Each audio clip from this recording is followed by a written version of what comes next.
Acá podemos ver cómo se encuentra la puerta. Todo a lo largo se nota como que está salida, como si no hubiera llegado a cerrar bien. Entonces la abrimos, la cerramos y queda igual, queda fuera del lugar. Pero cuando la empujamos, vemos que se mueve.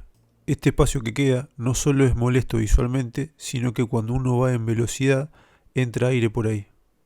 Cuando abrimos la puerta nos encontramos con un pestillo metálico. Esto va a ingresar en la cerradura y hace que no llegue a cerrar del todo. Como vemos tiene dos tornillos Torx. La medida es Torx 40. Acá podemos ver la marca de la punta donde especifica la medida. Ahora pasamos a aflojar los dos tornillos hasta que quede así. Ahí vemos que tiene un movimiento hacia adentro y hacia afuera, así lo podemos regular. Una vez que lo corremos hacia adentro, nos queda así.